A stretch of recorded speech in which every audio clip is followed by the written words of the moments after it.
नमस्कार साथियों। राजस्थान का इतिहास हम पढ़ रहे थे और राजस्थान के इतिहास में भी अगर मैं बात करूं तो मैं आधुनिक काल का राजस्थान का इतिहास पढ़ रहे थे।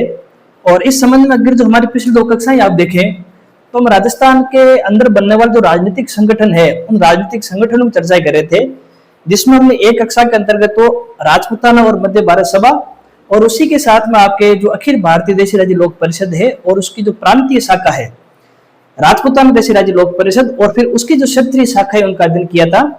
फिर अगली क्लास में हमने राजस्थान सेवा संघ के बारे में अध्ययन करने का प्रयास किया था और हमने राजस्थान सेवा संघ को इस प्रकार से पढ़ा था कि हमने उसको समाचार पत्र पत्रिकाओं से भी जोड़ा है, राजस्थान के अंदर होने वाले जो किसान आंदोलन है उनसे भी जोड़ा है, जो शिरो क्षेत्र के अंतर्गत भील जनजाति का आंदोलन होता है उनसे भी हमने इस संगठन को जोड़कर पढ़ा है। और अन्य भी जो आपकी घटनाएं हैं चाहे वो सामाजिक धार्मिक घटनाएं हो जहां पर आपके राजस्थान सेवा संघ नजर आता है, वो सारी घटनाओं को उन सारे आयामों को उन सारे संदर्भों को हमने पढ़ने का प्रयास किया है। अब आज हम एक ऐसे टॉपिक की शुरुआत करेंगे जो राजस्थान के विद्यार्थियों में लोकप्रिय है और अक्सर राजस्थान की किसी प्रकार का आपके एग्जाम हो प्रतियोगी परीक्षा हो अगर उसमें आधुनिक काल का राजस्थान शामिल है तो आप देखेंगे कि यहां से कोई ना कोई प्रश्न आपको जुड़ा हुआ दिखाई देगा। अगर मैं उस टॉपिक का आप जिक्र करूं जिसे आप सामान्यतः प्रजामंडल के नाम से जानते हैं। अब विद्यार्थियों जैसे ही हम प्रजामंडल आंदोलन को पढ़ते हैं तो हमारे सामने एक सबसे बड़ी समस्या आती है कि इस टॉपिक से डील कैसे करें, इस टॉपिक को पढ़े कैसे। मुझे ऐसा लगता है कि राजस्थान के अंदर जो आधुनिक काल का राजस्थान है, अगर उस आधुनिक काल राजस्थान जितने भी टॉपिकों को हम देखेंगे, जितने भी विषय वस्तु को देखेंगे तो सबसे लंबा जो टॉपिक है वो प्रजामंडल का ही है। अक्सर बच्चे क्या करते हैं, इस टॉपिक को केवल तथ्यात्मक रूप से पढ़कर जाते हैं। एक तरफ वो क्रम लगा लेंगे, प्रजामंडलों को नाम लिख लेंगे, उनकी तारीख लिख लेंगे, उनके पहले अध्यक्ष और पहले अधिवेशन के बारे में चर्चा कर लेंगे और इतना करने के बाद वो समझने लग जाते हैं कि उन्होंने प्रजामंडल आंदोलन को पढ़ लिया और वो कहते भी कि हमें पूरा प्रजामंडल याद है। लेकिन विद्यार्थियों अगर आप सही तरीके से हिंदी ग्रंथ अकादमिक पुस्तकों में पढ़ेंगे और अगर आपने वहां पर केवल जयपुर प्रजामंडल को पढ़ा तो भी कम से कम मेरे हिसाब से अगर आप नोट्स बनाने लग जाओगे तो कम से कम 15 से 16 पीस तो केवल आपके जयपुर प्रजामंडल के आपको नजर आएंगे। प्रजामंडल आंदोलनों को केवल आप तक सीमित नहीं रखें, आप इस आंदोलन को इस प्रकार से पढ़े कि आपका जो बेस है इस टॉपिक को लेकर मजबूत हो जाए। फिर वो आरएस प्री मेंस या फिर दूसरी कोई भी प्रतियोगी परीक्षा हो वहां पर कैसा भी सवाल आए आप उस सवाल को डील कर पाओ, उस सवाल को आप अटेंड कर पाओ। हम जब इस प्रजामंडल से संबंधित टॉपिक को पढ़ेंगे तो सबसे पहले हम देखेंगे कि आखिरकार इस शब्द का अर्थ क्या होता है। अर्थ के बाद में हम देखेंगे कि जो प्रजामंडल बने हैं, जो प्रजामंडल आंदोलन हुए हैं, उनके आखिरकार उद्देश्य क्या क्या है। तो सबसे पहले हम अर्थ को देखेंगे, उसके बाद में उद्देश्यों को हम जानेंगे। उद्देश्यों के बाद में जो तीसरी हम चीज देखेंगे वो है प्रजामंडल के जो गठन हुए हैं उन गठन से पूर्व की स्थितियां, उनकी पृष्ठभूमि बहुत महत्वपूर्ण है। अगर आपको पृष्ठभूमि पता चल जाती है किसी भी टॉपिक की तो टॉपिक को पढ़ना, टॉपिक को समझना आपके आसान हो जाता है। इसके बाद फिर हम देखेंगे राजस्थान की रियासतों में गठित होने वाले विभिन्न प्रकार के प्रजामंडल, और जब हम ये प्रजामंडल पढ़ेंगे विभिन्न रियासतों के अंतर्गत बनने वाले तो इसके अंदर फिर हम और किन किन चीजों का हम ध्यान रखेंगे। सबसे पहले जैसे प्रजामंडल से जुड़े व्यक्तित्व कौन कौन से उनके बारे में चर्चा करेंगे। उसके बाद में जैसे प्रजामंडल का गठन हो गया, उनकी जो बैठकें हैं वो देख ली हमने, कोई अधिवेशन वो कर रहे हैं तो वो हमने देख लेंगे इसमें। इसके बाद में प्रजामंडल से जुड़े जो समाचार पत्र पत्रिकाएं हैं हम उस पर भी ध्यान देंगे। और इन प्रजामंडल के समय किसी प्रकार कोई राजनीतिक संगठन बन रहा है, कोई राजनीतिक आपके घटना हो रही है तो उस चीज को भी हम यहाँ पर लेने का प्रयास करेंगे। तो सारी चीजें जैसे व्यक्तित्व हो गया, गठन हो गया, बैठक होगी, अधिवेशन हो गया, या फिर मान लीजिए किसी प्रकार के आपके कोई समाचार पत्र हो गया, राजनीतिक संगठन से जुड़ी कोई बात होगी या कोई अन्य घटनाएं जो हमारे परीक्षा की दृष्टि से महत्वपूर्ण है, उन घटनाओं को भी हम लेने का प्रयास करेंगे। अधिकतर बच्चे इन्हीं में से बातों को पढ़कर जाते हैं और फिर वो समझते हैं कि उन्होंने प्रजामंडल आंदोलन को पढ़ लिया, हालांकि वो बात गलत हो गई है। अब अंत में हम देखेंगे प्रजामंडलों का मूल्यांकन, और जब हम प्रजामंडलों का मूल्यांकन करेंगे तो हमारा ध्यान इस प्रजामंडल से निकलने वाली जो उपलब्धियां हैं, कैसे उन्होंने राजस्थान की राजनीति को आपके प्रभावित किया है, किस तरह से हमारे लिए महत्वपूर्ण है, कैसे प्रजामंडल का आंदोलन राष्ट्रीय स्तर के आंदोलन से जुड़ा है, वो सारी बात हम मूल्यांकन की ओर देखेंगे। इतने सारे संदर्भों को पढ़ने के बाद में मुझे लगता है कि कितना भी कठिन आपके प्रश्न आए आप उनको आसानी से हल कर सकते हैं। कई बच्चे सोचते हैं कि सर इतनी सारी बातें पढ़कर जाते हैं, प्रश्न तो एक ही आता है, कहीं पर 2 आता है, तो हम इतनी सारी बातें क्यों पढ़े। तो उन बच्चों को मेरा सीधा सा उत्तर यही रहेगा कि हमने कभी इतिहास को परीक्षा के दृष्टिकोण से नहीं पढ़ा है, इतिहास विषय में हमारी रुचि है तो हम उस इतिहास को उसी प्रकार की घटनाक्रम के अनुसार ही पढ़ते हैं। मैं आपको पूरा संपूर्ण टॉपिक पढ़ाऊंगा, खूब सारा समय लगेगा इसमें। अब आप क्या करें कि आप इन सारे बातों में से उन्हीं बातों को पढ़ लें जो आपको लगता है कि हमारे प्रतियोगी परीक्षाओं के लिए महत्वपूर्ण है। बाकी बातों को आप छोड़ दें। और अगर आपको रुचि है इतिहास पढ़ने में, अगर आपको ऐसा लगता है कि नहीं मुझे तो पूरे टॉपिक की अवधारणात्मक समझ होनी चाहिए ताकि मैं किसी प्रकार के प्रश्न को डील कर सकूं या भविष्य में कहीं पढ़ाने का मौका मिले तो अच्छी तरीके से पढ़ा पाऊं, या कहीं और कहीं मुझे काम करने का मौका मिले या फिर उस संबंध में कुछ कार्य करने का मौका मिले तो हम कार्य बेहतर तरीके से कर पाए। तो उस दृष्टिकोण से मैं आपको सारा टॉपिक यहाँ पर पढ़ाने का प्रयास करता हूँ। और आरएस की तैयारी करने वाले बच्चों को इसी प्रकार से पढ़ना चाहिए ताकि एक टॉपिक समझ उनके अंदर विकसित हो जाए। अगर सबसे पहले हम इसके अर्थ की बात करेंगे तो देखो इसका अर्थ इसके नाम में छुपा हुआ है। एक तरफ लिखा हुआ प्रजा और दूसरी तरफ लिखा हुआ मंडल। प्रजा रियासतों की जो जनता होती है वो प्रजा कहलाएगी, क्योंकि वहां के जो मुखिया होते हैं वो राजा कहलाते हैं। तो जहाँ राजा होता है वहां पर आपकी प्रजा दिखाई देती है। प्रजा के द्वारा बनाए गए संगठन जिसे हम मंडल बोलते हैं। तो रियासती जनता के द्वारा अपने अधिकारों को लेकर, अपनी राजनीतिक मांगों को लेकर, अपने उद्देश्यों को लेकर जिस प्रकार के संगठन बनाए गए, जो संगठन बने हैं उन संगठनों को ही आपके प्रजामंडल कहा जाता है, उन समूह को ही आपके प्रजामंडल कहा जाता है। हालांकि इसके लिए एक और शब्द भी आता है प्रजा परिषद, लेकिन बोलचाल की भाषा में प्रजामंडल शब्द आपकी ज्यादा लोकप्रिय है। तो रियासती प्रजा के द्वारा, रियासती प्रजा के माध्यम से ही जो संगठन बनाए गए उन्हें हम प्रजामंडल बोलते हैं। फिर इन प्रजामंडल के द्वारा जो आंदोलन खड़े किए हैं उन आंदोलनों को ही हम प्रजामंडल आंदोलन बोलते हैं। बिल्कुल सरल सी बात है और इसमें अगर आपने थोड़ा सा भी ध्यान दिया तो ये बात आपकी क्लियर हो जाएगी। अर्थ के बाद में आते हैं आपके उद्देश्य। हर घटना का कोई ना कोई उद्देश्य होता है। जैसे हम पढ़ाई कर रहे हैं तो इसके पीछे भी कोई ना कोई हमारे उद्देश्य ही होता है।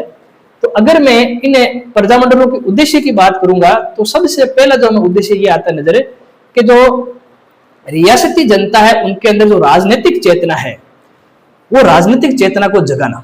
जैसे हम देखते हैं रियासतों में जो सामाजिक सुधार के लिए सामाजिक संगठन बनते हैं, धार्मिक जो आपके कुप्रथाएं होती है उनको रोकने के लिए धार्मिक संगठन बनते हैं, उसी प्रकार से आपके रियासती जनता के अंतर्गत उनके राजनीतिक अधिकार क्या हैं, उन राजनीतिक अधिकारों किस प्रकार से प्राप्त किया जाए, और उन सारे संदर्भों में जो आपके संगठन बने हैं उसको हम बोलते हैं प्रजामंडल। तो पहला यहाँ पर उद्देश्य हो गया रियासती जनता के अंतर्गत राजनीतिक चेतना को जगाना। मैं यहाँ पर रियासती जनता की बात कर रहा हूँ क्योंकि ब्रिटिश भारत के अंतर्गत तो पहले से ही राजनीतिक चेतना जगाने का काम इंडियन नेशनल कांग्रेस कर रही थी। प्रजामंडल का संबंध आपकी रियासतों से, इसलिए बार बार मैं यहाँ पर रियासती शब्द का इस्तेमाल कर रहा हूँ। दूसरा जो हमें इनका उद्देश्य नजर आता है वो है विद्यार्थियों उत्तरदायी शासन की स्थापना करना। अब आप इसको भी रटेंगे नहीं। उत्तरदायी शासन का मतलब होता है एक ऐसा शासन, ऐसी शासन प्रणाली जिसमें आम जन की सहभागिता हो। रियासतों के अंदर आपके हम देखते हैं राजाओं का शासन है और राजा मुख्य रूप से निरंकुश दिखाई देते हैं। राजा या तो स्वयं या फिर अपने अधीनस्थों के माध्यम से कार्य करता है और उन अधीनस्थों को नियुक्त करने का अधिकार भी राजा के पास ही होता है।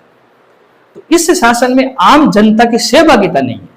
तो शासन के अंतर्गत एक तो जो आम नागरिक हैं उन आम नागरिकों की सहभागिता सुनिश्चित करना, आम नागरिकों की जो आपके सहभागिता है उसको सुनिश्चित करना। दूसरी यहाँ पर ये बात है कि कोई भी जो आपके शासक है अगर वो कोई नीति का निर्माण कर रहा है, किसी प्रकार का डिसीजन ले रहा है, कोई कानून बना रहा है, तो उस कानून में, उस नीति में, उस निर्णय में पारदर्शिता होनी चाहिए। उसके अंदर एक प्रकार के उत्तरदायित्व की भावना होनी चाहिए।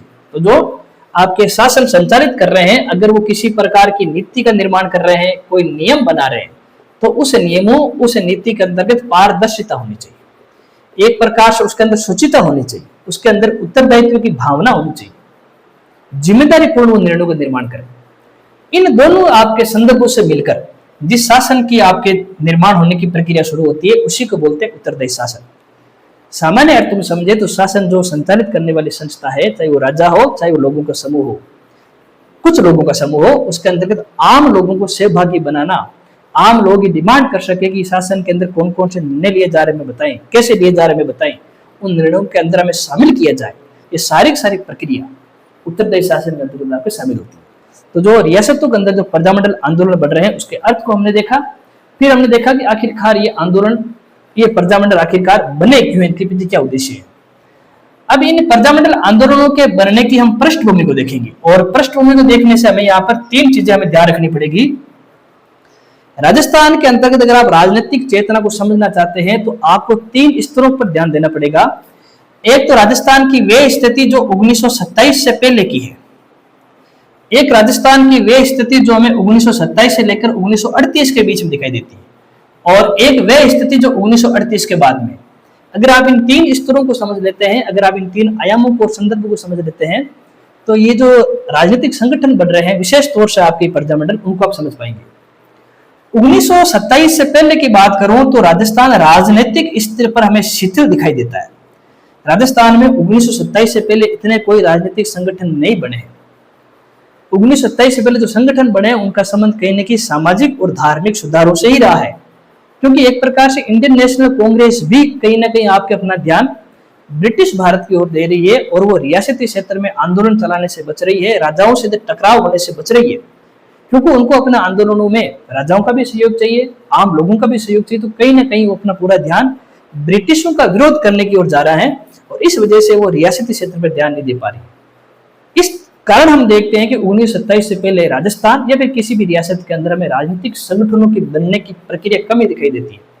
लोगों के अंदर विशेष तौर से राजनीतिक संगठन बनाने की जो भूख है, जो ललक है, उसमें हमें उतनी गति दिखाई नहीं देती। तो एक प्रकार से राजनीतिक शिथिलता का काल हमें कह सकते हैं। 1927 से 1938 के बीच में विद्यार्थियों कुछ परिवर्तन आया। वो परिवर्तन इन संदर्भों में आया क्योंकि राजस्थान के अंतर्गत हम देखते हैं इस काल में कई सारे किसान आंदोलन भी चल रहे हैं, कई सारे जनजातीय आंदोलन भी चल रहे हैं। राजनीतिक स्तर पर हमें असहयोग आंदोलन मिल रहा है। 1927 के आसपास आप देखते हो कि साइमन कमीशन की नियुक्ति हो चुकी है, और कहीं न कहीं आपके नमक आंदोलन की प्रक्रिया भी शुरू हो रही है। तो राष्ट्रीय स्तर की घटनाओं से आपके एक प्रकार से हम प्रभावित हो रहे हैं, और इसी समय हमारे यहाँ पर कुछ संगठन भी बनते हैं, जैसे राजपूताना मध्य भारत सभा, एक ये संगठन बनता है। इसके साथ में आपके अखिल भारतीय देशी राज्य लोक परिषद, अखिल भारतीय देशी राज्य लोक परिषद बन रही है। और इन दोनों, देखो, राजपूताना मध्य भारत सभा और अखिल भारतीय देशी राज्य लोक परिषद, ये जो दो संगठन हैं, इन दोनोों संगठनों का उद्देश्य यही था कि रियासतों के अंदर वहां की जनता को राजनीतिक रूप से आपके संगठित करना, उनके अंदर राजनीतिक चेतना को जगाना। आप देख रहे हैं 1927 के बाद में एक अचानक से हमें ट्रांसफॉर्मेशन नजर आता है, जहां पर रियासतों के अंदर कार्य करने वाले विभिन्न प्रकार के संगठन बढ़ रहे हैं। 1927 1938 के बीच में कहीं ना कहीं हमें राजस्थान की रियासतें राजनीतिक रूप से मुखर होती हुई नजर आती है। लेकिन इसमें हमें सबसे बड़ा बदलाव 1938 के बाद आता है। 1938 में क्या हुआ विद्यार्थियों, कांग्रेस का हरिपुरा स्थान है, हरिपुरा, वहां पर आपके कांग्रेस का अधिवेशन होता है, और यहाँ पर कुछ कांग्रेस ने आपके कुछ प्रस्ताव पास किए हैं, और उस प्रस्ताव ने कहीं न कहीं रियासती जनता, रियासती संगठनों में एक प्रकार से चेतना का संचार कर दिया। किस प्रकार से किया है? सबसे पहले विद्यार्थियों, जो हरिपुरा अधिवेशन हुआ था 1938 में, उस हरिपुरा अधिवेशन में कांग्रेस ने डिसीजन लिया कि रियासतों के अंतर्गत संचालित होने वाले जितने भी उत्तरदायी शासन की मांग करने वाले जितने भी आंदोलन है, हम उन आंदोलनों का सक्रिय सहयोग करेंगे, सक्रिय सहयोग करेंगे, एक प्रकार से उनका समर्थन करेंगे। तो जैसे ही अब आपकी इंडियन नेशनल कांग्रेस जो पहले ब्रिटिश भारत में काम करते हुए नजर आ रही है, अब रियासती क्षेत्र के आंदोलनों को सक्रिय सहयोग कर रही है, तो एक प्रकार से रियासती जनता के अंतर्गत एक ऊर्जा का संचार हुआ। इसी आपके अधिवेशन में कांग्रेस ने जो भारतीय रियासतें हैं, उन भारतीय रियासतों को भारत का अभिन्न अंग मान लिया। उनका मानना था कि भविष्य में जब भारत आजाद होगा तो इसमें कोई ब्रिटिश भारत शामिल नहीं होगा, उसमें रियासती जनता भी शामिल होगी। तो कांग्रेस अब आपके ब्रिटिश भारत और रियासती भारत के बीच जो अंतर है, जो खाई है, उसको समाप्त करने की ओर चल रही है। तो इस प्रस्ताव से भी कहीं न कहीं रियासती क्षेत्र अपने आप को ब्रिटिश भारत से जुड़ता हुआ नजर आ रहा है। अब ब्रिटिश भारत में होने वाली घटनाएं रियासतों को प्रभावित करेगी, और रियासतों में होने वाली घटनाएं कहीं न कहीं आपके ब्रिटिश भारत को भी आपकी क्या करेगी, एक प्रकार से प्रभावित करेगी।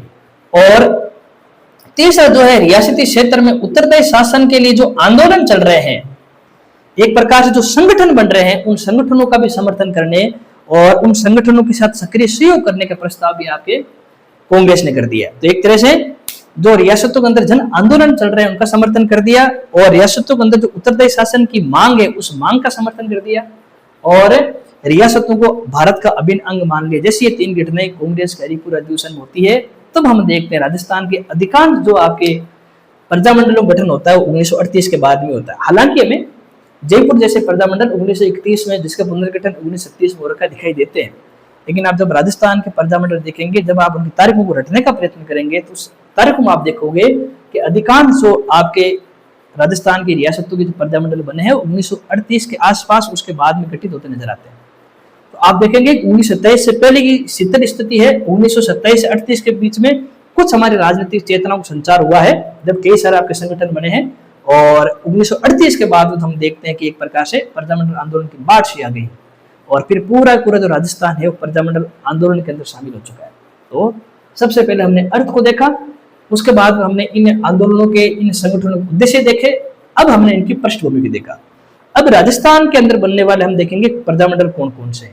लेकिन मैं फिर से कह दूं, जब हम राजस्थान के आंदोलन पढ़ेंगे, प्रजामंडल आंदोलन पढ़ेंगे, तो हम तारीखों के डेट वाइज नहीं पढ़ेंगे, रटने की तरह नहीं पढ़ेंगे। 1931 में कौन सा बना, 36 में कौन सा बना, 38 में कौन सा बना, ना मैं ऐसा पढ़ता हूं ना मैं ऐसा पढ़ाता हूं।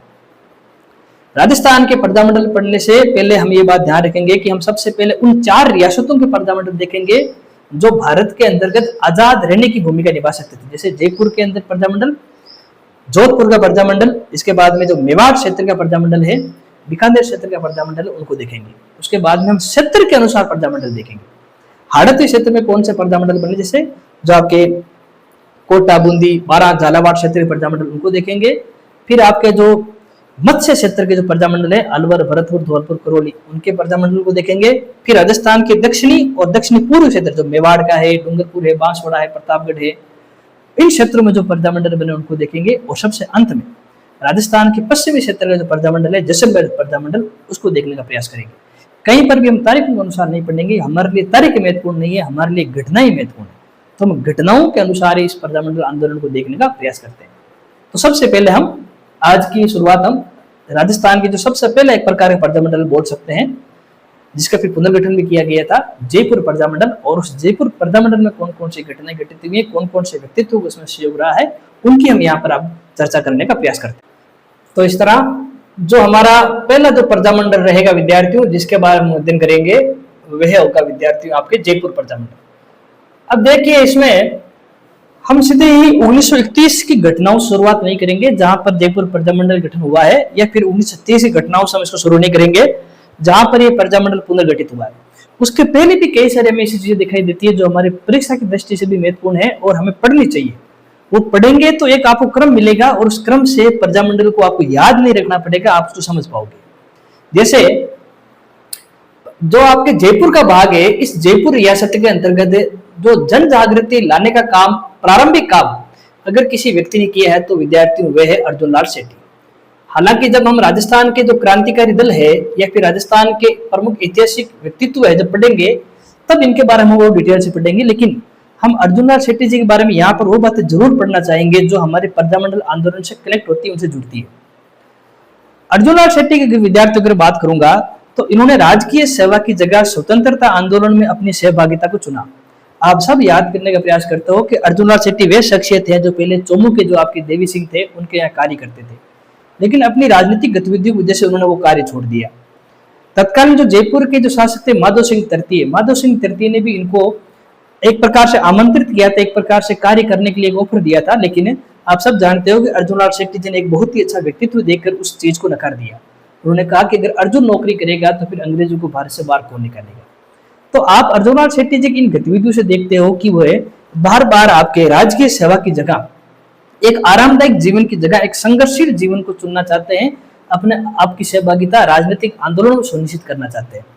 और अपने राजनीतिक आंदोलन के उद्देश्य की प्राप्ति के लिए उन्हें पता था कि हम जब तक कोई संगठन नहीं बनाएंगे तब तक हमें किसी प्रकार की राजनीतिक अधिकारों की प्राप्ति नहीं हो सकती। और उन्होंने 1905 के अंदर जयपुर में, आप जरूर याद रखें, ये संगठन कई बार पूछा जाता है, 1905 में जयपुर के अंदर विद्यार्थी उन्होंने जो आपके जैन शिक्षा प्रचारक समिति है उसका निर्माण किया। आप कई बार इस नाम को सुनते हो, जैन शिक्षा प्रचारक समिति, क्योंकि अर्जुन लाल सेठी स्वयं आपके जैन मत के समर्थक थे, जैन मत के पोषक थे। तो जैन शिक्षा जो प्रचारक समिति है उसका गठन किया था और इसका गठन 1905 के अंदर जयपुर में हुआ था। आप नाम की ओर नहीं जाएंगे, ये किसी प्रकार का एक सामाजिक धार्मिक संगठन नहीं है। इसका उद्देश्य कहीं न कहीं राजस्थान में क्रांतिकारी घटनाओं को बढ़ावा देना है। जब आप इसके सहयोगी संगठनों को पढ़ेंगे, यही जो जैन शिक्षा प्रचारक समिति है, इसी के सहयोगी संगठन के रूप में जो अर्जुन लाल सेठी है उन्होंने कई सारे संगठन बनाए, जैसे वर्धमान विद्यालय, वर्धमान विद्यालय के बाद में वर्धमान छात्रावास, जो ये इस प्रकार के संगठन बन रहे हैं, ये संगठन उस समय आपकी क्रांतिकारी गतिविधियों में संलग्न जो व्यक्तित्व है उनका सहयोग करते थे, उनको एक प्रकार से शिक्षा देते थे। वर्धमान विद्यालय, वर्धमान छात्रावास, इसी प्रकार क्रांतिकारी जो गतिविधियां हैं उनके प्रति समझ विकसित करने के लिए वर्धमान पुस्तकालय, इस प्रकार के आपके संगठनों का निर्माण किया गया था। और ये सारे संगठन 1905 में जो जैन शिक्षा प्रचारक समिति उसी के तत्वाधान में स्थापित हुई थी। अपने कार्यों को और ज्यादा सांगठनिक बनाने के लिए 1907 के अंतर्गत उन्होंने जो आपके जैन शिक्षा सोसाइटी उसका गठन किया। तो जो 1905 के अंदर जैन शिक्षा प्रचारक समिति बनती है, 1907 के अंतर्गत विद्यार्थियों जैन शिक्षा सोसाइटी, इसका गठन किया गया। थोड़े से नाम एक जैसे हैं, याद रहे तो अच्छी बात है, न याद रहे तो उनको बार बार पढ़ना, याद मत करना। 3-4 बार पढ़ोगे चीजें आपको आसानी समझ में आ जाएगी। तो राजस्थान के अंदर जो जयपुर का भाग है, उस जयपुर के जो आम लोग हैं, उन आम लोगों को संगठन बनाने की प्रेरणा, उन आम लोगों के अंदर क्रांतिकारी गतिविधियों को बढ़ावा देने वाला काम, राजनीतिक रूप से लोगों को संगठित करने वाला काम, प्रारंभिक काम आपके अर्जुनलाल शेट्टी जी ने किया।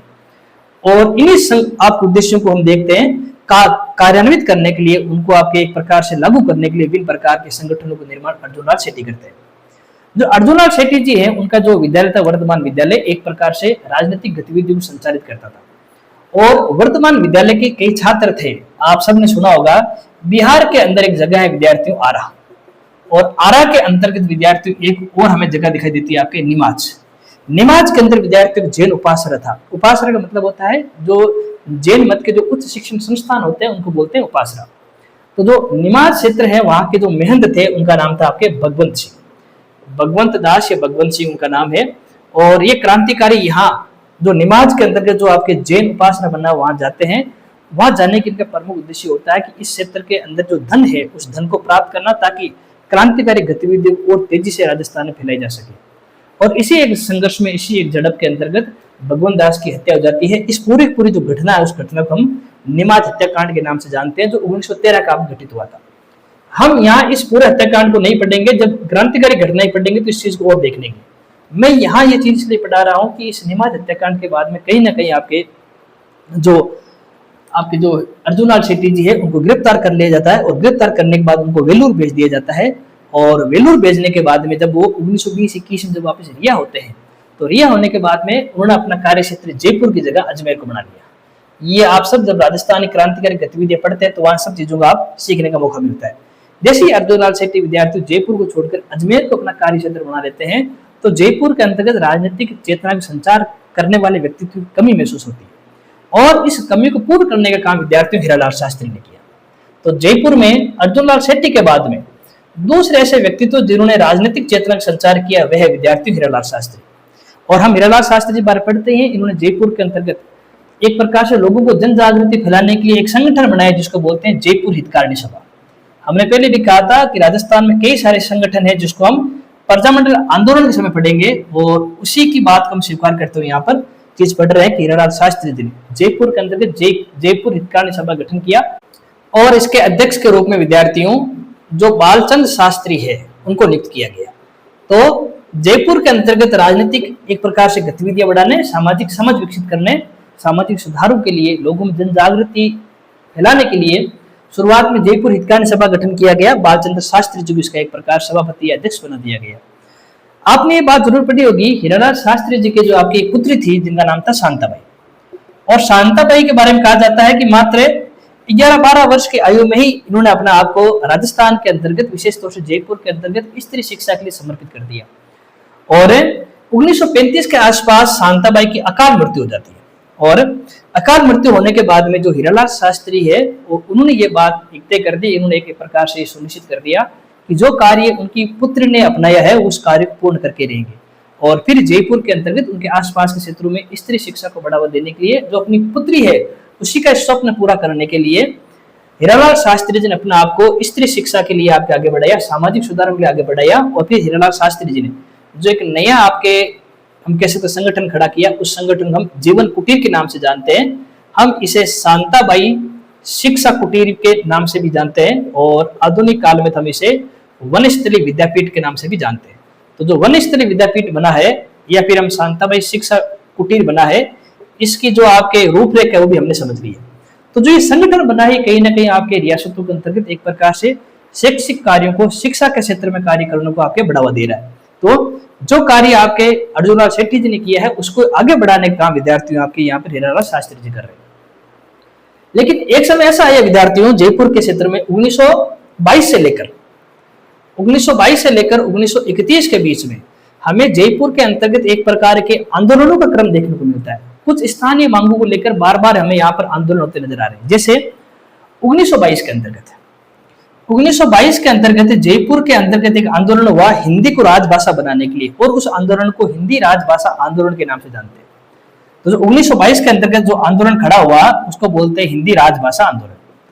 और हिंदी राजभाषा जो आंदोलन हुआ है इसका अगर हम उद्देश्य देखेंगे तो इसका प्रमुख उद्देश्य था रियासत, जो जयपुर रियासत है उसके अंतर्गत जो फारसी और अंग्रेजी भाषा है उसकी जगह कहीं न कहीं हिंदी को राजभाषा बनाया जाए। और इस आंदोलन का नेतृत्व करने के लिए हमें दो व्यक्तित्व के नाम नजर आते हैं। एक का तो नाम विद्यार्थियों आपके कल्याण सिंह और दूसरे का नाम आपके श्यामलाल। आपको दोनों नाम आपको याद रखना है। इनके बारे में जोड़ा एक वाक्य और आगे आ गया जब आप श्यामलाल वर्मा जी के बारे में पढ़ेंगे। जयपुर के अंतर्गत 1942 में जो जयपुर समाचार पत्र प्रकाशित हुआ है वो जयपुर समाचार पत्र प्रकाशित करने का काम विद्यार्थियों श्यामलाल वर्मा जी ने ही किया है। हम इनके बारे में और आगे डिटेल से पढ़ेंगे। जयपुर समाचार पत्र इन्होंने आपके प्रकाशित किया था। तो जो हिंदी राजभाषा जो आंदोलन है वो आंदोलन 1922 के आसपास खड़ा करने का श्रेय इन्हीं दो व्यक्तित्व को आपको दिया जाता है। अब ये सारी बातें आप तब नहीं पढ़ पाओगे जब आप उस सारणी से प्रजामंडल को पढ़ने का प्रयास करते हो। सवाल यहाँ से आ जाते हैं और वो आप रिटर्न कई बातें पढ़कर जाते हो तो उसका अब कोई ज्यादा महत्व रहा नहीं।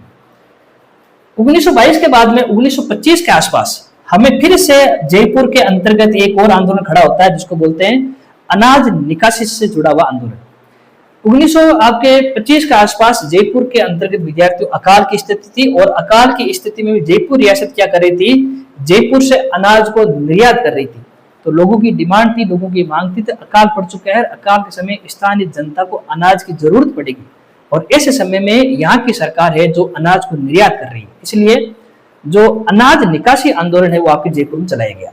इसको बोलते हैं विद्यार्थियों अनाज निकासी आंदोलन।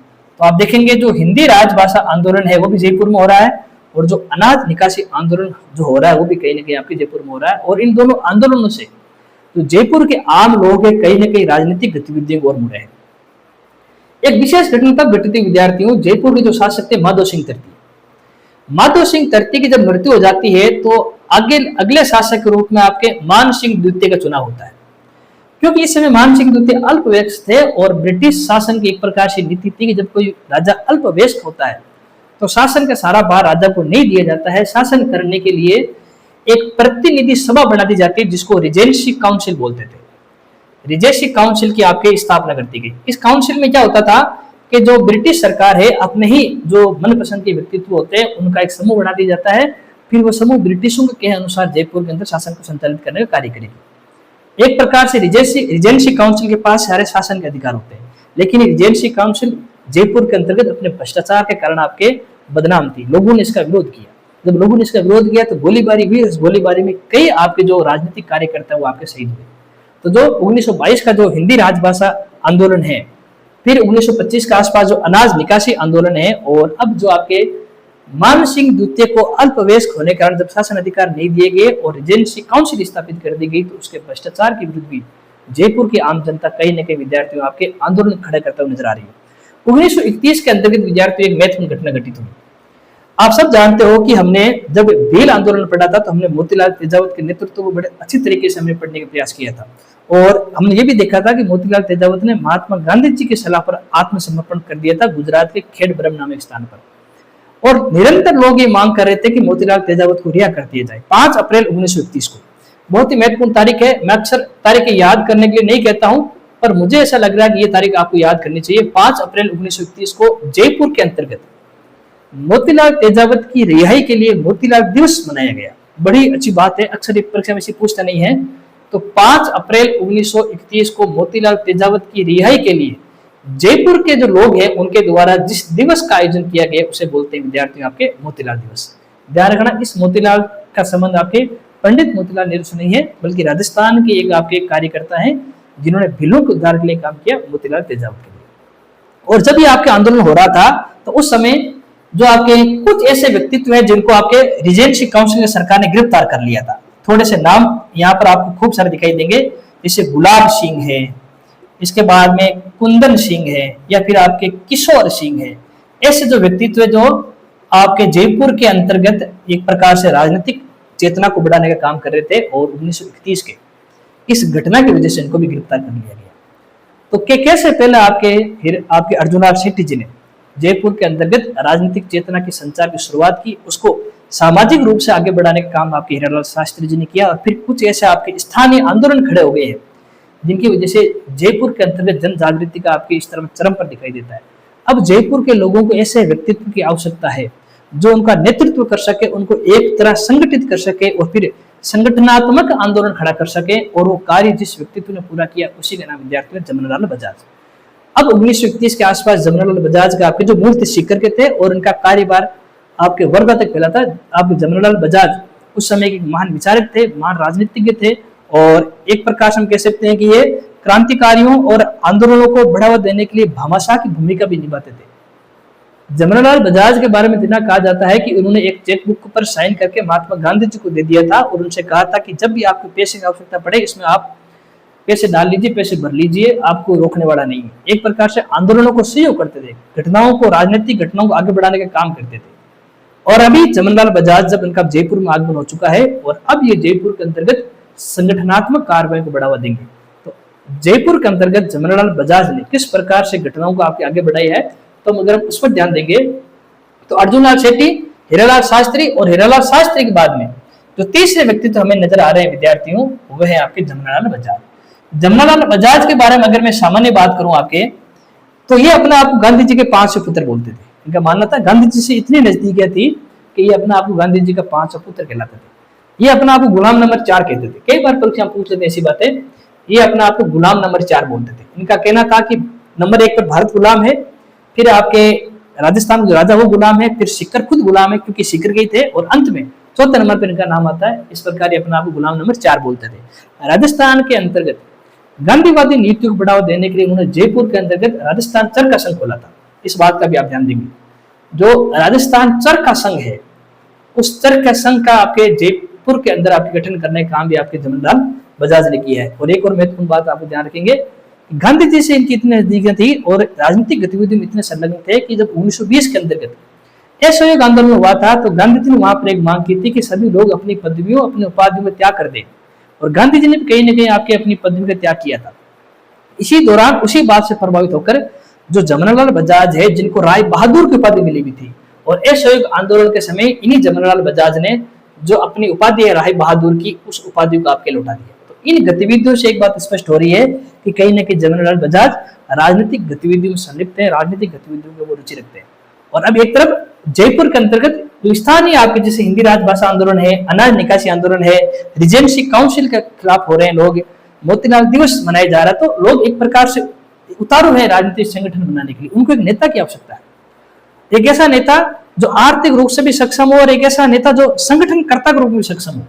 और ये भूमिका कहीं ना कहीं हमें अब जमनालाल बजाज निभाते नजर आएंगे, जो 1931 के अंतर्गत उन्होंने जयपुर के अंतर्गत जयपुर प्रजामंडल गठन किया। और इस प्रजामंडल गठन में जमनालाल बजाज का जिस व्यक्तित्व ने सहयोग किया तो उनका नाम था कपूर चंद पाटनी। तब आप वो चीज रटते हो कि 1931 के अंतर्गत जयपुर प्रजामंडल गठन हुआ। तो मैं यहाँ लिख देता हूँ कि 1931 के अंतर्गत जयपुर प्रजामंडल गठन हुआ, और इसके गठन के अंतर्गत 2 व्यक्तित्व का हमें नाम नजर आता है, एक तो जमनालाल बजाज और जो दूसरे व्यक्तित्व है उनका नाम है कपूर चंद पाटनी। और बच्चे यही से रटने की शुरुआत करते हैं, लेकिन हमने 1931 से पहले जितनी भी घटनाएं हुई है उन घटनाओं को हमने बताने का प्रयास किया। मैं ये नहीं कहता हूँ कि आपको सारे नाम याद रखने हैं, ये भी नहीं कहता हूँ कि आपको सारी चीजें ऐसा आपको मस्तिष्क में रटनी है, बातें करनी नहीं करनी, 3-4 बार पढ़नी है, दिमाग में आपको ये बात समझ आनी चाहिए कि 1931 के अंतर्गत जब आपके जयपुर प्रजामंडल का गठन हुआ तो 1931 से पहले कौन कौन सी महत्वपूर्ण घटनाएं हुई है जिन्होंने इस प्रजामंडल को खड़ा करने में महत्वपूर्ण योगदान दिया। जब जयपुर प्रजामंडल में केवल आप जमनालाल बजाज को पढ़ते हैं तो आपको याद रखना पड़ेगा जमनालाल बजाज के साथ हमें अर्जुनलाल शेट्टी जी को पढ़ना पड़ेगा, हमें यहाँ पर हीरालाल शास्त्री जी का भी अध्ययन करना पड़ेगा, हमें यहाँ पर श्यामलाल वर्मा को भी पढ़ना पड़ेगा, कल्याण सिंह जी को पढ़ना पड़ेगा, इसी प्रकार कुंदन सिंह, गुलाब सिंह, किशोर सिंह जैसे व्यक्तित्व को पढ़ना पड़ेगा। तब जाकर कहीं ना कहीं वो चीज हमें सिस्टमिक तरीके से याद रहती है। तो अब हम जो जयपुर प्रजामंडल गठन हो चुका 1931 में, अब 1931 से लेकर 1942 से भारत छोड़ो आंदोलन हुआ था, उसके बीच में इस संघ आपके प्रजामंडल के कौन कौन सी घटनाएं हुई है, इस प्रजामंडल ने किस प्रकार से जयपुर के अंतर्गत अपनी गतिविधियों को बढ़ाया है, उनको यहाँ पर आप देखने का प्रयास करते हैं। तो इस तरह से जो 1931 का काल है, उस 1931 के काल में आपके जयपुर प्रजामंडल का गठन हो चुका है। और है हमने बात देख ली है, जयपुर प्रजामंडल के गठन में हीरालाल शास्त्री जी, माफ कीजिए जमनालाल बजाज और कर्पूर चंद पाटनी का आपके सहयोग रहता है। लेकिन ये संगठन उतना आपके कार्य नहीं कर पाता है जितना ही करना चाहिए। तो कुछ समय राजनीतिक जो गतिविधियां हैं उसमें शिथिलता आई है, लेकिन 1936 के आसपास जो आपके जयपुर प्रजामंडल है, इस जयपुर प्रजामंडल का पुनर्गठन किया जाता है। जब जयपुर प्रजामंडल का पुनर्गठन किया जाता है जमनालाल बजाज के द्वारा, तब उन्होंने डिसीजन लिया कि इस प्रजामंडल से किसी ऐसे व्यक्तित्व को जोड़ना जरूरी है जो पहले से ही जयपुर में कार्य कर रहा हो और एक संगठनकर्ता के रूप में जाना गया हो। तो उस समय जयपुर के अंतर्गत हीरालाल शास्त्री बड़े प्रसिद्ध थे, क्योंकि वो अपने जो शांताबाई जो शिक्षा कुटीर है, वनस्थली विद्यापीठ है, उसके माध्यम से सामाजिक सरोकारों से जुड़े हुए थे, सामाजिक गतिविधियों से जुड़े हुए थे और संगठन के रूप में उनकी अच्छी पकड़ थी। तो 1936 के अंतर्गत विद्यार्थियों जो जमनालाल बजाज है, जमनालाल बजाज और आपके हीरालाल शास्त्री, इन दोनों ने मिलकर जयपुर प्रजामंडल का पुनर्गठन किया। 1931 में इसका गठन हो गया है और 1936 में इसका पुनर्गठन हुआ। जैसे आपके इस प्रजामंडल का पुनर्गठन हुआ तो इसके अध्यक्ष के रूप में, ये थोड़ा सा आप ध्यान रखेंगे, जो जयपुर के अंतर्गत जो एडवोकेट थे जिनका नाम था चिरंजी लाल मिश्र, चिरंजी लाल मिश्र को विद्यार्थी आपके जयपुर प्रजामंडल का आपके अध्यक्ष बनाया जाता है। सचिव या फिर एक प्रकार से महामंत्री के रूप में जिसकी नियुक्ति की जाती है वह है विद्यार्थी आपके हीरालाल शास्त्री जी। तो जो हीरालाल शास्त्री जी है उनको महामंत्री बनाया जाता है और जो आपके संयुक्त मंत्री है, संयुक्त मंत्री के रूप में आपके कर्पूर चंद पाटनी को नियुक्त किया जाता है। तो इस प्रकार से आपकी कार्यकारिणी बन गई है। इसके अलावा भी आपके जैसे जो हंस डी रॉय है, इसके बाद में आपके टीकाराम पालीवाल है, लादूराम जोशी है, जैसे व्यक्तित्व को भी आपके जयपुर प्रजामंडल के अंदर आपके शामिल किया गया था। तो यहाँ पर आप देखेंगे किस प्रकार से पहले जयपुर प्रजामंडल का गठन हुआ है और जब वो संगठन इतना कार्यशील नहीं रह पाता है तो एक संगठनकर्ता के रूप में जब आपके जमनालाल बजाज से हीरालाल शास्त्री जी जुड़ते हैं और जुड़ने के बाद फिर आपके जयपुर प्रजामंडल का पुनर्गठन किया जाता है। और विद्यार्थियों जो जयपुर प्रजामंडल बना है, आप देखेंगे इसके जो अध्यक्ष है वो चिरंजी लाल मिश्र है, लेकिन इस प्रजामंडल का जो पहला अधिवेशन 1936 में नहीं होता, उसका पहला अधिवेशन 1938 में होता है और उस अधिवेशन की अध्यक्षता आपके जमनालाल बजाज जी ने की। तो कई बार बच्चे कंफ्यूज हो जाते हैं, जब वो प्रथम अध्यक्ष पूछते हैं तो भी वो जमनालाल बजाज का नाम देते हैं, ऐसा नहीं है। जयपुर के प्रसिद्ध एडवोकेट थे चिरंजी लाल मिश्र। आप ध्यान रखना, चिरंजी लाल नाम से 3-4 व्यक्तित्व आएंगे। चिरंजी लाल मिश्र आपके जयपुर प्रजामंडल के पहले अध्यक्ष थे। इसी प्रकार आप पढ़ोगे एक बार चिरंजी लाल शर्मा जो आपके करौली प्रजामंडल के अंदर आपके काम आएंगे। और वैसे ही आप नाम पढ़ोगे चिरंजी लाल अग्रवाल। जब हम जयपुर प्रजामंडल बारे में पढ़ेंगे तो जयपुर प्रजामंडल से अलग होकर एक आपके प्रगतिशील प्रजामंडल दल का गठन करने वाले चिरंजी लाल अग्रवाल थे। तो खूब सारे व्यक्तित्व एक ही नाम से। और 1938 के अंतर्गत आपके इसका पहला अधिवेशन हुआ था जयपुर के अंदर ही और इसकी अध्यक्षता आपके जमनालाल बजाज ने की थी। जब आपके जयपुर के अंदर ये प्रथम अधिवेशन हो रहा था तो ध्यान रखेंगे इस अधिवेशन के अंतर्गत कस्तूरबा गांधी जी भी आई थे जिन्होंने यहाँ पर महिलाओं को संबोधित किया था। ये बात आपको ध्यान होगा कि जब मारवाड़ देशी राज्य लोक परिषद जिसका गठन 1929 में हो रखा था और जिसका पहला अधिवेशन विद्यार्थी 1931 के अंदर पुष्कर में हुआ था, तो वहां पर भी हमें कस्तूरबा गांधी और काका कालेलकर जैसे व्यक्तित्व दिखाई देते हैं। और जयपुर प्रजामंडल का जो पहला अधिवेशन हुआ है वहां पर भी कस्तूरबा गांधी कहीं ना कहीं आपके महिलाओं को संबोधित करने का कार्य कर रही है। एक प्रकार से गांधी जी से वैसे भी नजदीकी थी आपके जमनालाल बजाज की, तो उस दृष्टिकोण से भी देखेंगे तो कस्तूरबा गांधी जी यहाँ पर आगमन हुआ है। जब पहला अधिवेशन हो रहा था और जब अध्यक्ष के रूप में जमनालाल बजाज को नियुक्त किया गया था तो जयपुर के आम लोगों ने इस बात को एक प्रकार से खुशी के रूप में मनाने के लिए जमनालाल बजाज का आपके जुलूस निकालने के लिए, एक प्रकार से उत्सव निकालने के लिए आपके कार्य किया। लेकिन जो वहां की रियासती सरकार है उसने इस पर रोक लगा दी। उनका मानना था कि जमनालाल बजाज एक प्रकार से चुने व्यक्तित्व नहीं है, इनको नियुक्त किया गया है और नियुक्त व्यक्ति का जुलूस निकालना ये सरकार को आपके अपने अनुकूल नहीं लगता है। उनको कहीं ना कहीं इसमें विरोध की भावना नजर आती है, लेकिन लोग माने नहीं और उन्होंने एक प्रकार से जुलूस के रूप में जमनालाल बजाज के अभिवादन किया। और ये भी एक प्रकार से इस संगठन, इस प्रजामंडल की एक प्रकार से जीत हुई, जहां उन्होंने एक प्रकार से विरोध किया है आपके रियासती सरकार का। जयपुर प्रजामंडल के इस अधिवेशन के बाद हमें एक चीज और दिखाई देती है कि जो शेखावटी किसान आंदोलन है, जो आपके शेखावटी किसान आंदोलन है, वो शेखावटी किसान आंदोलन भी आपके जयपुर प्रजामंडल के साथ जुड़ गया। ये कोई सामान्य घटना नहीं थी विद्यार्थियों। एक आपके शेखावटी किसान आंदोलन जब जयपुर प्रजामंडल से जुड़ता है तो जाहिर सी बात है शेखावटी किसान आंदोलन से जुड़ने वाले जो किसान आम जन है वो अब जयपुर प्रजामंडल से जुड़ गया। शेखावटी किसान आंदोलन से जुड़े जो व्यक्तित्व है वो भी जयपुर आपके प्रजामंडल से जुड़ गए। जैसे आपके हरलाल सिंह खर्रा का आप नाम देखते हो, खूब सारे ऐसे व्यक्तित्व हैं, हरलाल सिंह खर्रा। इसके बाद में आप नाम सुनते हो नेतराम सिंह गेरी का, तो ये भी मैं नाम थोड़े से यहाँ लिख देता हूं। और इनके बाद में आप एक और नाम सुनते हो आपके तारकेश्वर प्रसाद शर्मा। तो ऐसे खूब सारे ऐसे व्यक्तित्व हैं जो शेखावटी किसान आंदोलन से जुड़े हुए थे, लेकिन बाद में वो आपके जयपुर प्रजामंडल से भी जुड़ गए। देखिए केवल ये व्यक्तित्व नहीं जुड़े, इनके साथ और व्यक्तित्व भी जुड़ जाते हैं। जैसे अब इस चीज को हटना नहीं है, जैसे हरलाल सिंह खर्रा है और उनकी पत्नी थी किशोरी देवी। तो किशोरी देवी इसलिए जानी जाती है क्योंकि उन्होंने कटरातल के अंतर्गत 10,000 महिलाओं के सम्मेलन का नेतृत्व किया। किशोरी देवी जी वही है आपके हरलाल सिंह खर्रा जी की पत्नी है। नेतराम सिंह गेरीर के बारे में आप सही नहीं जानते होंगे, लेकिन आपको पता होना चाहिए नेतराम सिंह गेरीर की ही आपकी पुत्री थी कमला बेनीवाल, जो राजस्थान की पहली महिला मंत्री बनी थी 1954 के अंदर, जब आपके राजस्थान में मोहनलाल सुखाड़े की सरकार थी। और तारकेश्वर प्रसाद शर्मा जी की जो आपकी पत्नी थी दुर्गावती आपके शर्मा, जब आपके जयपुर के अंतर्गत सिविल नाफरमानी एक प्रकार से सविनय अवज्ञा आंदोलन चलेगा, जिसके बारे में पढ़ेंगे अब हम, तो उस समय जो आपके रमा देवी पांडे है उनके साथ गिरफ्तारी देने वाली दूसरी जो महिला थी वो आपकी दुर्गावती शर्मा ही थी। तो तारकेश्वर प्रसाद शर्मा की पत्नी दुर्गावती शर्मा, इसी प्रकार से हरलाल सिंह खर्रा की पत्नी किशोरी देवी कहीं ना कहीं आपके राजनीतिक गतिविधि से जुड़ रही है। तो एक संगठन जब दूसरे संगठन से जुड़ता है तो उसका लाभ हमें कहीं ना कहीं नजर आता है। 1938-39 के आसपास आपके जयपुर के अंदर अकाल पड़ता है और इस घटना ने आपके जयपुर के अंदर फिर से राजनीतिक गतिविधियों को बढ़ाने देने काम किया। जैसे 1938-39 के अंतर्गत जयपुर के अंदर अकाल पड़ता है तो इस दौरान जयपुर प्रजामंडल ने अपनी सारी राजनीतिक गतिविधियों को बंद कर दिया, अपना पूरा ध्यान अकाल राहत कार्यों को लगा दिया।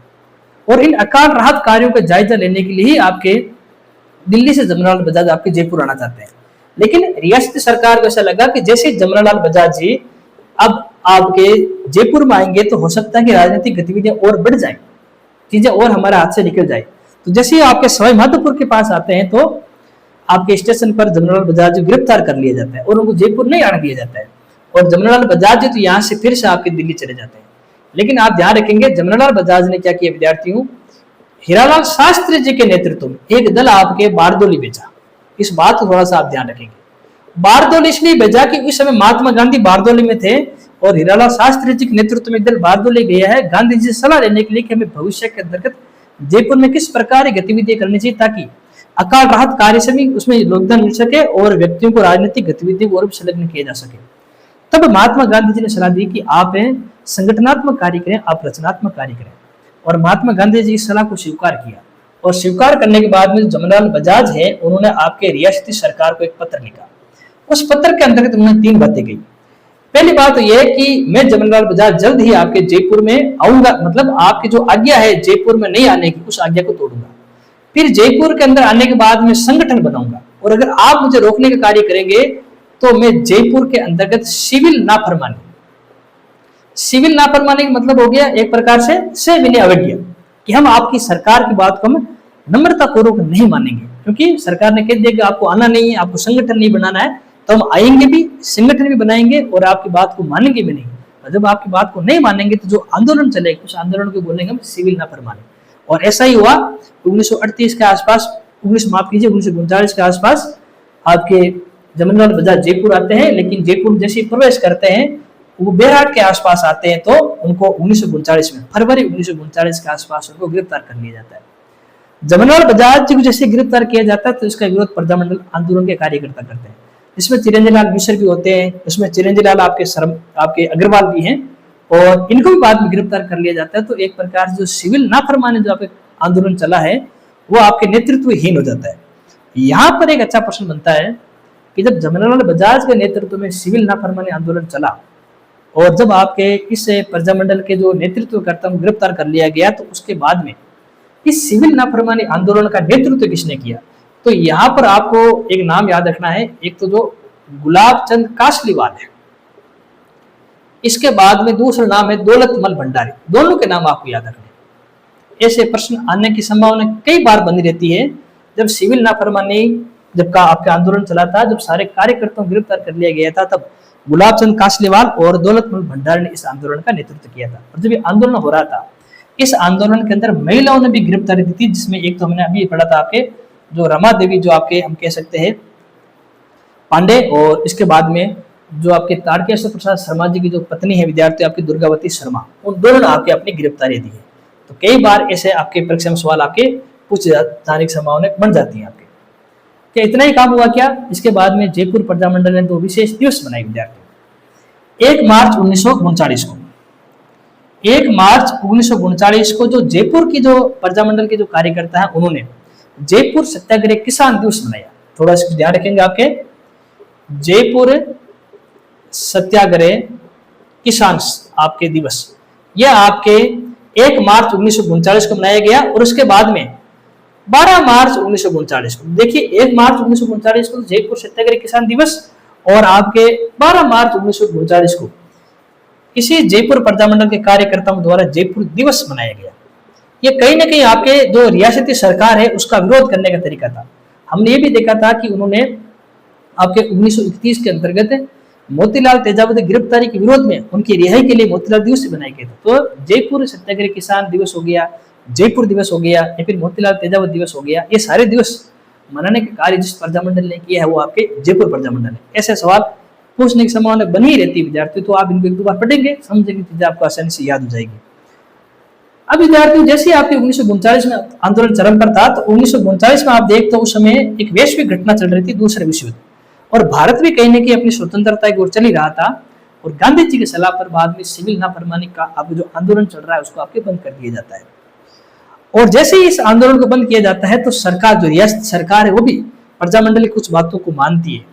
उन पर जो आपके एक प्रकार से हम कह सकते हैं कि जो उसको प्रजामंडल को अवैध घोषित किया था, गैर कानूनी घोषित किया था, बाद में प्रजामंडल को एक प्रकार से जयपुर के संगठन के रूप में आपकी अनुमति दे दी। और कुछ आपके जयपुर प्रजामंडल की जो आंदोलन की जो आपकी मांगे थी, उन मांगों को भी आपके स्वीकार कर लिया गया। और इसी दौरान 1940 के अंतर्गत इसी जयपुर प्रजामंडल का दूसरा अधिवेशन विद्यार्थियों आपके जयपुर में हो जाता है। 1940 के बाद विद्यार्थियों जयपुर के प्रजामंडल की स्थितियां बदलती नजर आती है। 1940 के बाद में इस प्रजामंडल के 2 महत्वपूर्ण स्तंभ हीरालाल शास्त्री और जमनालाल बजाज के बीच में कहीं ना कहीं हमें मनमुटाव नजर आता है। इसके साथ में इस प्रजामंडल के दूसरे जो अन्य कार्यकर्ता हैं उनके बीच में भी हमें कहीं ना कहीं मनमुटाव नजर आता है। और एक तरह से 1940 के बाद में तो जो जमनालाल बजाज है वो इससे प्रजामंडल से दूर हो जाते हैं। और 1940 के बाद में जिस व्यक्ति के पास में प्रजामंडल की बागडोर आती है उनका नाम है विद्यार्थियों आपके हीरालाल शास्त्री। तो 1940 के बाद में इस प्रजामंडल के अध्यक्ष के रूप में जो व्यक्तित्व हमारे सामने आते हैं उनका नाम है आपके हीरालाल शास्त्री जी। यहाँ पर एक और महत्वपूर्ण घटना घटित होती है, जब कार्यकर्ताओं के बीच में इस प्रकार से आपके मनमुटाव चल रहा होता है तो उसी समय आपके जो चिरंजीव लाल अग्रवाल है, जिनके बारे में पहले ही पढ़ चुके थे, तो चिरंजीव लाल अग्रवाल है। एक आप नाम पढ़ा भी आपने चिरंजीव लाल मिश्र, वो अलग है, हमने पहले इस बारे में बात कर ली है। चिरंजीव लाल अग्रवाल ने जयपुर प्रजामंडल से अलग होकर एक नया संगठन बना दिया जिसको बोलते हैं प्रगतिशील प्रजामंडल दल। तो इसको आप ध्यान रखेंगे, प्रगतिशील प्रजामंडल दल। मैं ये इसलिए बता रहा हूं क्योंकि जयपुर के अंदर एक और फूट होगी जिसके बारे में आगे पढ़ेंगे, आजाद मोर्चा। जब 1942 में जयपुर प्रजामंडल अपनी भूमिका सक्रिय रूप से नहीं निभा रही है, तब आपके जो कुछ व्यक्तित्व हैं, कुछ कार्यकर्ता, उन्होंने जयपुर प्रजामंडल से अलग एक संगठन बना लिया जिसको बोलते हैं आजाद मोर्चा। लेकिन उससे पहले ही आपके चिरंजीव लाल अग्रवाल ने भी अपने मन मुटाव चलते जयपुर प्रजामंडल से अलग एक दल बना दिया जिसको बोलते हैं प्रगतिशील प्रजामंडल दल। और इसी दौरान विद्यार्थी 1942 के अंतर्गत ही हमारे जो महान संगठन करता है, जो हमारे महान राजनीतिक नेतृत्व करता है, एक भामाशाह के रूप में कार्य कर रहे हैं जमनालाल बजाज, उनकी 1942 में मृत्यु हो जाती है। तो आप देखेंगे किस प्रकार से जमनालाल बजाज ने 1931 से लेकर 1942 के बीच में जयपुर की जो रियासती जनता उसके लिए कार्य किया। इसलिए हमें इतिहास में जयपुर के जो इससे महान शख्सियत जो आपके जमनालाल बजाज है उसके बारे में पढ़ना चाहिए। केवल जमनालाल बजाज को आप तथ्य के रूप में ना ले, आप इसको उनको ऐसा नहीं पढ़े गुलाम नंबर 4 होगी, गांधी जी के 5 पुत्र होगी, राजतंत्र का शासन स्थापित किया, नहीं। उनको एक संपूर्ण व्यक्तित्व के रूप में पढ़े, उनकी गतिविधियों को आप देखें, उन गतिविधियों को सुने, उनको समझे। समझने के बाद में चीजें आपको आसानी समझ में आएगी। मुझे भी सारी चीज याद नहीं रहती, मुझे भी कुछ दिनों के बाद उनको वापस रिकॉल करना पड़ता है, पढ़ना पड़ता है, कई बार अपने नोट्स में भी देखना पड़ता है। लेकिन जो एक चीज हमारे दिमाग में स्थायी होती है वो उनकी पूरी भूमिका। तो भूमिका आपको याद होनी चाहिए। चीजें थोड़ी सी ऊपर नीचे हो सकती हैं, 1-2 बार पढ़ेंगे तो उनको सही समझ में भी सही प्रकार से इनको व्यवस्थित भी किया जा सकता है। तो 1942 में जमनालाल बजाज की मृत्यु हो चुकी है और 1943 में आप देखते हैं जो देवी शंकर तिवारी है, 1943 के अंतर्गत ये नाम भी आपके लिए महत्वपूर्ण है। जो देवी शंकर तिवारी है, इन्होंने जमनालाल बजाज की ही स्मृति में एक नई समाचार पत्रिका का प्रकाशन किया, जिसको बोलते हैं आपके लोकवाणी। जब आप राजस्थान के समाचार पत्र पढ़ते हैं तो वहां पर जयपुर से प्रकाशित होने वाले दो समाचार पत्र पढ़ते हैं, जयपुर समाचार और लोकवाणी। तो जयपुर समाचार जो है उसके बारे में मैंने पढ़ लिया है, और जो लोकवाणी समाचार पत्र है उसके बारे में मैंने पढ़ लिया है। तो दोनों जो समाचार पत्र हैं उन दोनों समाचार पत्रों को हमने यहाँ पर अच्छे से देखने की कोशिश की है। जैसे आपके जब हम पढ़ रहा था, आपके जो जयपुर समाचार पत्र था तो उसको हमने देखा था, तो श्यामलाल वर्मा जी उन्होंने 1942 में शुरू किया था, और 1942 में जब आपके जमनालाल बजाज जी की मृत्यु हो जाती है तो उनके बाद उन्हीं की याद में देवी शंकर तिवारी ने 1943 में लोकवाणी नामक समाचार पत्र की आपकी शुरुआत की थी। तो हमने जो अर्जुनलाल सेठी से किस प्रकार से ट्रांसफॉर्मेशन हुआ है आपके जयपुर प्रजामंडल में, उसको देखने हमने कार्य किया है। अब 1942 से लेकर 1947 तक इस जयपुर प्रजामंडल की क्या गतिविधि रही है, उन्होंने कैसे अपने कार्य योजना को परिणित किया, कैसे 1942 के भारत छोड़ो आंदोलन में इस जयपुर प्रजामंडल की जो आपकी गतिविधि है उनको संदिग्ध माना गया था, क्योंकि उन्होंने सक्रिय रूप से भूमिका नहीं निभाई थी इस आंदोलन में। और इनसे जुड़ा हुआ सवाल जब मैंने आर्य समेत लिखा तब आया था 1942 के भारत छोड़ो आंदोलन में जयपुर प्रजामंडल की भूमिका, इस सवाल आ चुका है आपके। तो क्योंकि वो एक अपना आप में बड़ा टॉपिक है, तो 1942 से लेकर 1947 तक की जो जयपुर प्रजामंडल की घटनाएं हैं उन घटनाओं को हम अगली क्लास में लेने का प्रयास करेंगे। तो आप देखेंगे जयपुर प्रजामंडल को पढ़ने में कम से कम 1.5 घंटे का समय लग रहा है, लेकिन इतने सारे बातें हम पढ़ रहे हैं, इतने सारे सिस्टमेटिक तरीके से हम चीजों को लेने का प्रयास कर रहे हैं कि आपको समझ में आ जाए, आप रटे नहीं।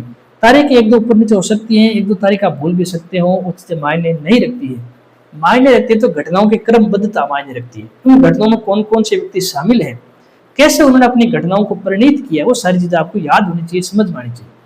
तो आप अच्छे से जो हमने पढ़ा है आज तक अभी तो जयपुर प्रजामंडल में, आप इन सारे जो सूचनाएं भी हैं, तथ्य भी हैं, अवधारणाएं भी हैं, उनको अच्छे से पढ़ें, उनको अच्छे से समझें, उनको समझने का प्रयास करें, उन पर चिंतन करें, उन पर मनन करें। 1942 के बाद की जो घटनाएं हैं उन घटनाओं को हम अगली क्लास में लेने का प्रयास करेंगे। तब तक के लिए धन्यवाद।